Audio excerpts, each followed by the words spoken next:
जैन दर्शन के प्रभुत्व ने अनादिकाल से ही अस्तित्व के पन्नों में अपनी अमिट छाप बनाए रखी है। ये प्रभुत्व ना तो कभी कम हुआ था, ना हुआ है, ना ही आगे होगा, क्योंकि जैनत्व ही अस्तित्व में समाहित है।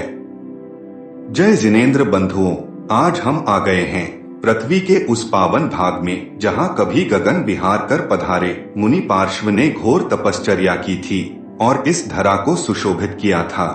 तपश्चर्या के दौरान ही धर्म ध्यान में लीन मुनि पार्श्वनाथ पर एक मिथ्याधारी जीव कमठ ने आकाश से बड़ी बड़ी शिलाएं बरसाकर घनघोर उपसर्ग किया था और दो समयधारी जीव धर्मेंद्र व पद्मावती ने देवलोक से विशाल सर्पाकार में आकर प्रभु को फन रूपी आसन और फन रूपी छत्र प्रदान कर इस उपसर्ग को दूर कर जिन शासन का परचम लहराया था, यही वो धरा है जहाँ पार्श्व प्रभु ने केवल ज्ञान रूपी ज्योति को अंगीकार कर लोकालोक को प्रकाशित किया था।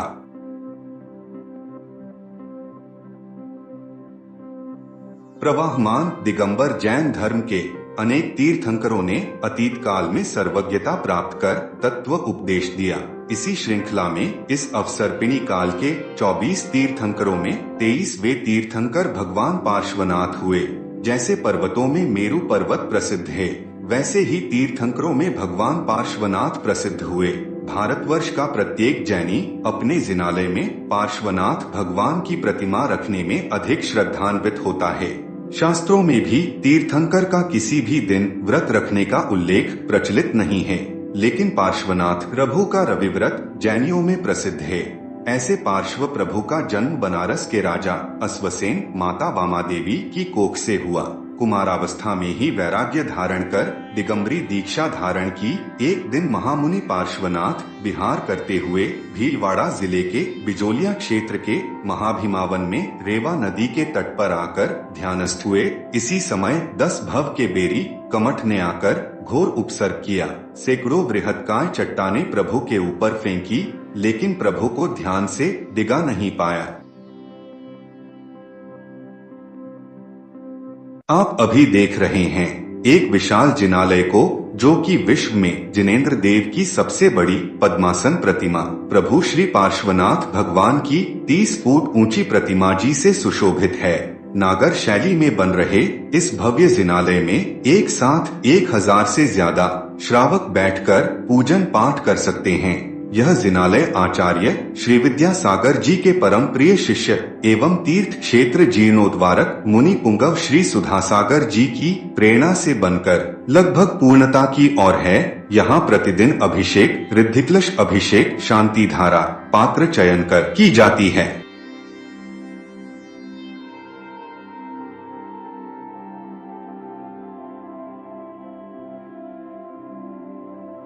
काफी समय से जैन समाज उत्तर प्रदेश के अहि क्षेत्र को 23वें तीर्थंकर की केवल ज्ञान की भूमि मानता आ रहा है, पर कुछ वर्षों पूर्व मुनि श्री सुधासागर जी ने बिजोलिया तीर्थ में यहाँ के ऐतिहासिक पत्थरों और उस पर लिखी लिपि के बाद यह स्पष्ट किया कि यह पत्थर कोई और नहीं, कमठ जीव द्वारा ध्यान में मग्न तप कर रहे महामुनिराज के रूप में पारसनाथ जी के ऊपर बरसाए थे। तो इसलिए यह उपसर्ग धरा ही उनके केवल ज्ञान की भूमि कहीं जानी चाहिए।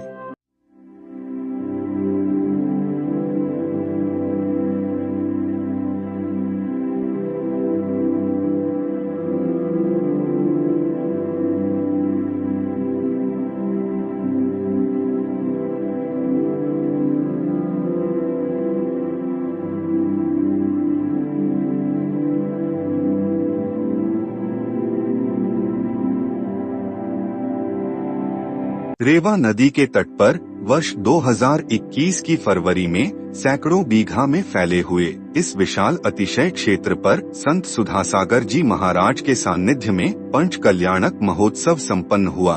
भीलवाड़ा कोटा हाईवे पर बने तपोदय तीर्थ की विशेषता महामुनि श्री पार्श्वनाथ जी की 12 फीट ऊंची गगन विहारी प्रतिमा है। इसमें 226 कमल पुष्प भी बने हैं। इंद्रिंद्राणी भगवान को कमल पुष्प अर्पित करते बनाए गए हैं। गगन विहारी स्वरूप की प्रतिमा देश में और कहीं भी नहीं है।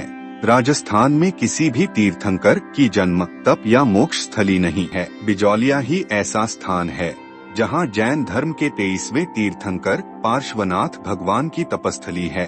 साथ ही अति प्राचीनता को दर्शाती हुई गुफा इस जगह के महत्व को बतलाती है।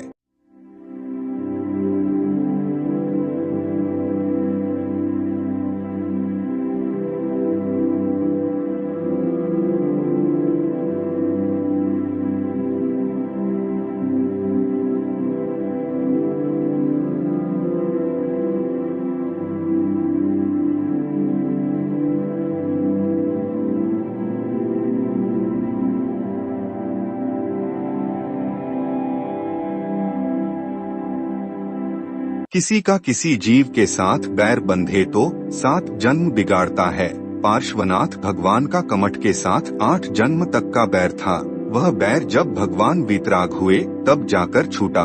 कमठ द्वारा किए गए उपसर्ग तो भगवान ही सहन कर सकते थे, आज के इंसानों के बस की बात ही नहीं है। पार्श्वनाथ भगवान पर कमठ ने अग्नि बरसाई, बड़े बड़े पत्थर डाले, मूसलाधार बारिश बरसाई, फिर भी भगवान ने सब कुछ समता भाव से सहन किया और ऊपर से आशीर्वाद देकर बैर समाप्त किया। बूंदी चित्तौड़गढ़ राष्ट्रीय राजमार्ग पर स्थित इस क्षेत्र में विक्रम संवत 1226 का एक शिलालेख है, जिसके अनुसार भगवान पार्श्वनाथ को केवल ज्ञान प्राप्त होने से पूर्व कमठ द्वारा इसी स्थान पर उपसर्ग किया गया था। इसके बाद भगवान पार्श्वनाथ को केवल ज्ञान की प्राप्ति हुई थी। यह शिलालेख विश्व का सबसे विशालतम शिलालेख माना जाता है। शिलालेख का संक्षिप्त इतिहास। यह शिलालेख 13 फीट लंबा और 6 फीट चौड़ा है। इसमें 30 लाइन हैं। इस शिलालेख में 93 श्लोक हैं। इसका मंगलाचरण सिद्धम ओम नमो वितरागाय से किया गया है। आगे शांतिनाथ, नेमिनाथ, वर्धमान, शारदा की स्तुति है। इस क्षेत्र की प्रतिष्ठा चौहान यानी चाहमान वंशी सोमेश्वर के राज्यकाल में लोलार्क सेठ ने कराई थी। इस वंशावली में चाहमान से लेकर सोमेश्वर तक के 31 राजाओं का उल्लेख है, जो ऐतिहासिक दृष्टि से प्रामाणिक है। इसमें पार्श्वनाथ भगवान को स्वयंभू विशेषण से कहा है। स्वयंभूत पार्श्वनाथ की ख्याति भी रही है। श्लोक नंबर 28 में नदी का नाम रेबा एवं श्लोक नंबर 84 में रेप्ती नाम भी आया है। श्लोक नंबर 60 में उल्लेख किया है कि तद्भिमाख्यम वन में निवासो जिनपतेस त एते ग्रावाणा षटकमठ मुक्ता गगन, अर्थात ये पत्थर चट्टाने षट कमठ ने आकाश से गिराई, यही वन भीमवन है जहाँ जिनराज का वास है। यही वह परमकुंड और नदी है जहाँ पार्श्वनाथ को परमपद केवल ज्ञान की प्राप्ति हुई थी। इसके साथ ही इस शिलालेख में प्रतिष्ठाचार्य भट्टारकों की परंपरा भी दी है।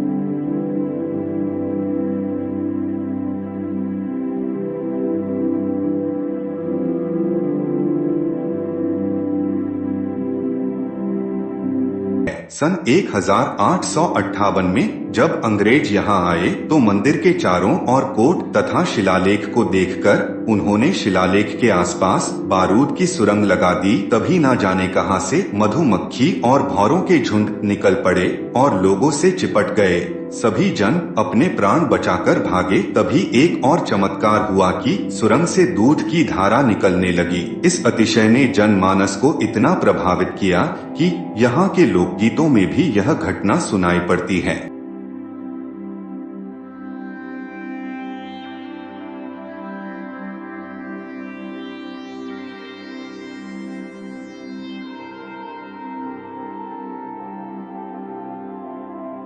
बिजौलिया उदयपुर से पूर्व में 224 किलोमीटर और कोटा से पश्चिम में 85 किलोमीटर है और चित्तौड़ से उत्तर पूर्व में 112 किलोमीटर है। बिजौलिया ग्राम प्राचीन है।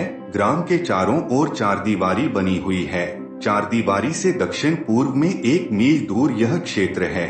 यह प्रदेश अपनी समृद्धि के कारण आक्रांताओं का आकर्षण केंद्र रहा है। इसीलिए सुरक्षा की दृष्टि से इस नगर के चारों ओर बहुत ऊंचा परकोटा बनाया गया। इसमें 2 ही द्वार हैं। इस परकोटे के कारण यह नगर सदियों से सुरक्षित रहा है। इस परकोटे में प्राचीन मंदिरों की सामग्री काम में लाई गई है। पहले बिजौलिया में 108 विशाल मंदिर थे। धर्मांध मूर्ति भंजकों ने इन मंदिरों को तोड़ दिया। उन टूटे हुए मंदिरों के पाषाण आदि से ही यह परकोटा बनाया गया था। अब भी प्राचीन मंदिरों के भग्नावशेष यहाँ चारों ओर बिखरे पड़े हैं। नगर के दक्षिण पूर्व में यही दिगंबर जैन पार्श्वनाथ क्षेत्र है। यह क्षेत्र सुदृढ़ परकोटे से घिरा हुआ है। इसके चारों कोनों पर दोहरी गुंबददार 4 देवरिया व छोटे मंदिर बने हुए हैं तथा मध्य में एक मंदिर बना हुआ है। यही पार्श्वनाथ मंदिर कहलाता है।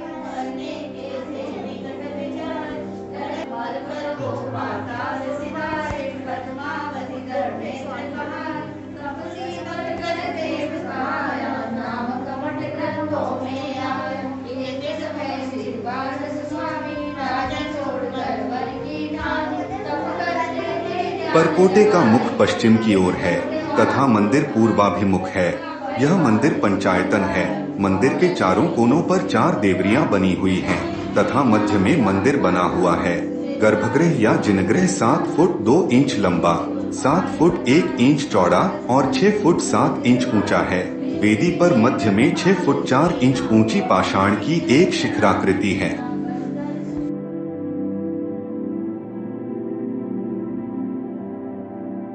शिखर की द्वाराकृति पर 24 तीर्थंकर मूर्तियां तथा मध्य में पार्श्वनाथ भगवान विराजमान हैं।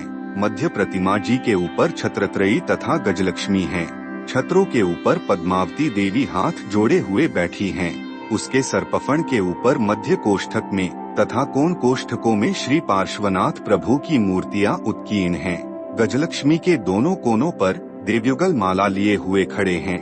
कोने की श्री पार्श्वनाथ जी की प्रतिमाओं से नीचे दोनों ओर अलग अलग कोष्ठकों में 7-7 देवी मूर्तियां हैं। दोनों ओर इंद्र खड़े हैं।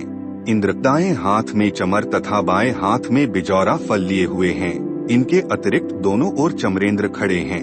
इनके पास में बाईं ओर पद्मावती और धर्णेंद्र तथा दाईं ओर अंबिका और गोमेद यक्ष खड़े हैं। अंबिका की गोद में एक बालक है तथा दाईं ओर एक बालक आम्रगुच्छक लिए खड़ा है।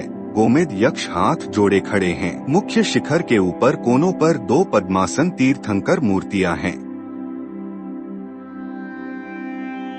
मंदिर के आगे चट्टानों पर उत्कीर्ण प्राचीन 2 शिलालेख हैं, जिसके संरक्षण हेतु उसके चारों तरफ एक कक्ष बना दिया गया है तथा शिलालेख के ऊपर एक कांच का बॉक्स लगा दिया गया है, जिसे जरूरत पड़ने पर उसके दरवाजों को ऊपर उठाकर शिलालेख देखा और पढ़ा जा सकता है। शिलालेख में विक्रम संवत 1226 तथा 1169 ईस्वी में पोरवाड़ जाति के श्रेष्ठी प्रवर सियक के पुत्र महाजन लोलाक द्वारा जैन मंदिर बनाए जाने तथा चौहान शासक सोमेश्वर तथा उसके वंशावली तथा बिजोलिया के समीप स्थित मेनाल के मंदिरों का एक तीर्थ स्थल के रूप में उल्लेख किया गया है। ये शिलालेख अत्यंत महत्वपूर्ण है। इस शिलालेख पर जैन संप्रदाय से संबंधित उन्नत शिखर पुराण उत्कीर्ण किया गया है, जिसमें 5 सर्ग है तथा 294 छंद है। शिलालेख के अनुसार इसी स्थान पर जैन तीर्थंकर पार्श्वनाथ ने 98 दिवस तक महातप किया था तथा उन्हें यही केवली प्राप्त हुआ था। शिलालेख से बिजोलिया के मंदिरों के तथा मेनाल के मंदिरों के निर्माण के संबंध में तथा चौहान शासकों की वंशावली पर प्रकाश पड़ता है। दूसरा शिलालेख भी पास में ही स्थित है। बिजोलिया के शिलालेखों के पास में स्थित चट्टानों पर हजारों की संख्या में पगलिए यानी पांवों के चिन्ह उत्कीर्ण हैं।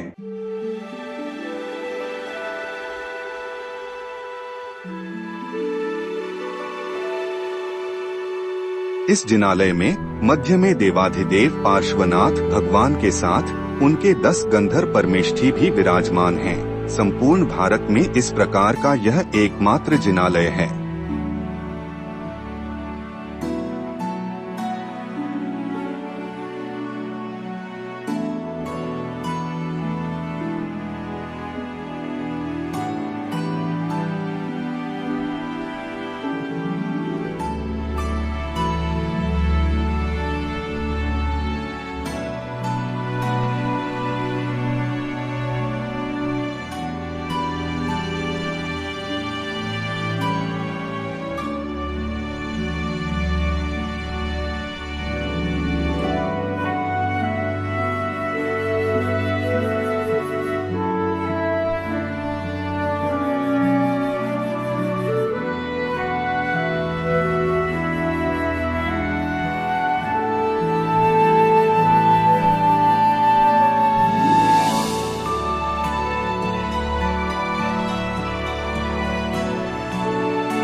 पुण्यधरा बिजोलिया में निर्मित इस अति विशाल 24 जिनालय की ऊर्जा बड़ी ही अद्भुत है, क्योंकि इस जगह को ही मूलनायक देवाधिदेव 1008 श्री पार्श्वनाथ भगवान ने ही खुद चुना था।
तीर्थंकर पदवीधारी जीव प्रत्येक चतुर्थ काल में इस धरा पर अवतरित होते हैं। यही शाश्वत नियम है और वह जिस स्थान को अपने तप के लिए चुनते हैं वो स्थान अपने आप ही अद्भुत ऊर्जा से भरा हुआ तीर्थ बन जाया करता है। इसी क्रम में यह बिजोलिया का अति परम पावन तीर्थ स्थान है, जहां आज हमने दर्शन कर शातिशय पुण्य का बंध किया। आपसे यही अनुरोध करेंगे, यदि अभी तक आप बिजोलिया नहीं आए हैं तो अब जरूर आइएगा। जय जिनेंद्र देव की।